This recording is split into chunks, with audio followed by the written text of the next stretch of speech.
Today, the people of Timor Leste went to the polling stations to participate in the second round of the country's presidential election. Now, 2 candidates left to compete in the second round from previously 16 presidential candidates. People went to cast the ballots in the morning to early afternoon hours, and ballot counting has begun in the afternoon. Now we're connected with the Metro Globe Network's Iqbal Kimawan, who is live from Dili, Timor Leste, to give us details about what's going on there. So Iqbal, tell us, is the counting still going on? It's still going on, Krishna and Sarah. As we know, here in Dili, Timor Leste, it's 9 and 12 p.m. But the votes counting are still going on in some voting stations. It depends on how many residents are living in the surrounding of the voting stations. But as of now, based on the recent or the real-time results, candidate number 1, Jose Ramos Horta, gets 68.3% over the incumbent president, Francisco Gutierrez Luolo, with 31.7% as of 9 p.m.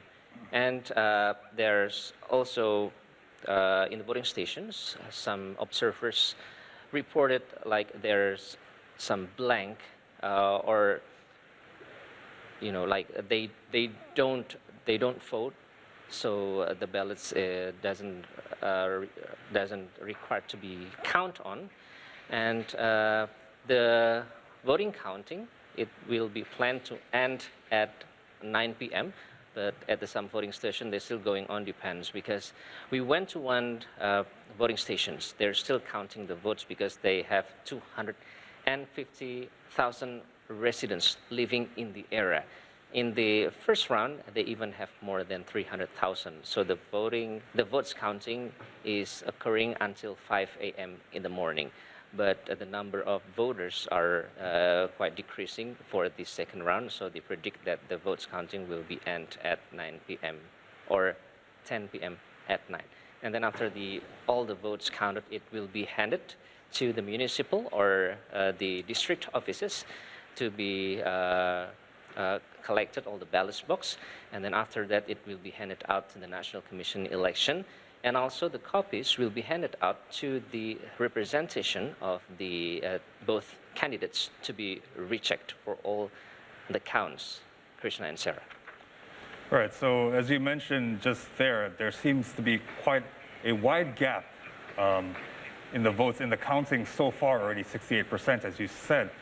So, I mean, so far, has there been any sort of victory statements made from any of the candidates, or any statement at all made by both candidates? And does it seem like it's heading towards a landslide victory? Yep, I cannot say it's a victory statement, but compared to the first round, the candidate, Jose Ramos Horta, gets more than 46%. Compared to the incumbent president, which gets 22.1%. So compared to the second round, when we asked Jose Ramos Horta, he said that, I'm pretty sure to win, but I will accept whatever the results are. So he will still wait. I don't know if you take that as a victory statement.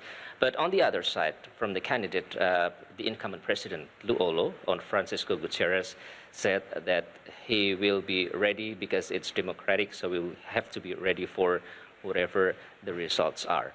And also, we have the chance to talk with the supporters, the figures behind the both candidates. The first one who supports the Jose Ramos Horta is the freedom fighter, Sanana Gusmao.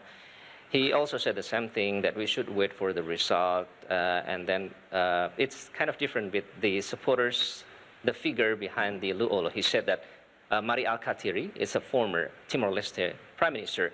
He said that we're pretty sure to win. I even asked him the number, how much will you win, sir? And then he answered around 51 to 52%. But so far, according to the recent real-time counting, unfortunately, it doesn't show that the statement is true, but we still have to wait until the vote has been verified with the National Commission election. Krishna Sam. All right, so it seems like Jose Ramos is quite confident of a victory so far. Just tell us about the mood over there in Timor-Leste regarding the potential results of the election. It seems it's heading towards one way. Is there some kind of potential for unrest, or are the people seems like they will accept whatever results that come out? It's pretty interesting, as we know that Timor-Leste is the youngest democracy in Asia. But during our coverage here, there's no, a big clash or anything that happens between the supporters.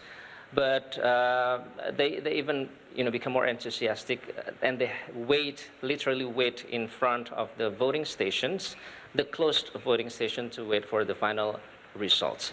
And not only that, like so many young people are, they went back to their hometown for 6 to 8 hours to give their votes and show their enthusiasm and being part of the democracy in their country and voting for the next president that will be inaugurated at the May 20, which represents the 20 years of the Timor-Leste independence restoration. Even though if we look at the figure, we can say that it always comes from the same figure over and over. Jose Ramos Horta, he's a former president, and also the incumbent president Francisco Gutierrez, although he's not new in this government position. But one thing for sure, that after this, the people of Timor-Leste are hoping that whoever the candidates that will win, it will bring a better result for Timor-Leste, especially in education and job opportunities, because that's what both candidates promised to, the education and also the welfare.